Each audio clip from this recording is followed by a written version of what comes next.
હાય, આજનો નવો ટોપિક છે ફિક્સ એસેટ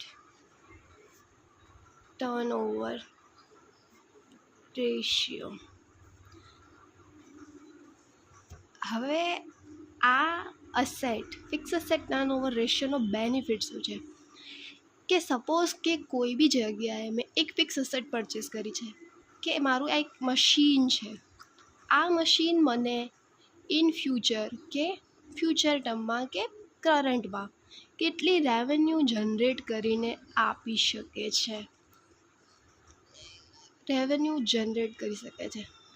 એના માટે આ રેશિયો એકદમ યુઝફુલ છે. પછી સેકન્ડ યુઝ એનો એવો છે કે એક કંપની છે XYZ, બીજી કંપની છે ABC.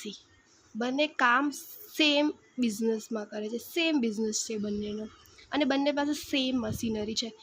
તો XYZ આ મશીનનો કેટલો યુઝ કરી શકે છે, ABC કેટલો એફિશિયન્ટ યુઝ કરી શકે છે, એના માટે આ રેશિયો બહુ ઉપયોગી છે.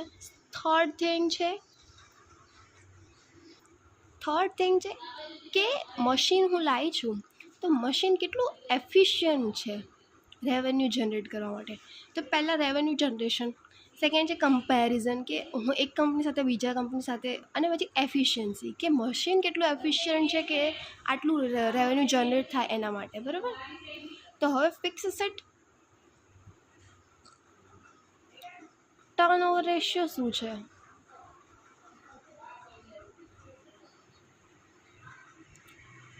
કે મારું સેલ્સ છે એના અગેન્સ્ટમાં મારી ફિક્સ એસેટ કેટલી છે. ઓકે, હવે એનું એક એક્ઝામ્પલ, સપોઝ કે મારું મશીન છે 5 લાખનું અને મારું સેલ્સ થાય છે એમાંથી યુનિટ જનરેટ થઈને 20 લાખનું. ઓકે, તો મારો એસેટ ટર્ન ઓવર રેશિયો થાય છે 20 લાખ ડિવાઈડ બાય 5 લાખ, એટલે કે 4.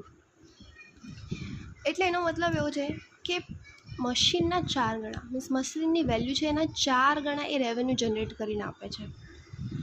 તો આ મારી માટે એક બેનિફિશિયલ ડીલ છે કે હું આ મશીન પરચેસ કરું છું તો મને બેનિફિટ છે કે હું 5 લાખનું મશીન કરું છું ને એની સામે મને 20 લાખનું રેવન્યુ જનરેટ કરે છે. એમાંથી હું મારા ખર્ચા બાદ કરીશ તો જે પ્રોફિટ પોર્શન વધશે એમાંથી હું ઇન ફ્યુચર ટર્મમાં પહેલાં મશીનની કોસ્ટ કાઢીશ ને પછી મારો પ્રોફિટ જનરેટ થશે.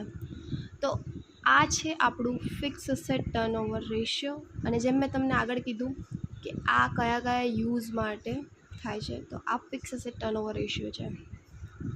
અને આ આપણને એક કંપનીને બીજી કંપની સાથે એ કેટલું એફિશિયન્ટ મશીન યુઝ કરી શકે છે, મશીનની એફિશિયન્સી કેટલી છે કે મને કેટલું રેવન્યુ જનરેટ ફ્યુચર ટર્મમાં કરી શકે છે, અને થર્ડ છે કે રેવન્યુ જનરેશન કેટલી કરી આપશે, કે મારે આ મશીન પરચેસ કરવું જોઈએ કે નહીં.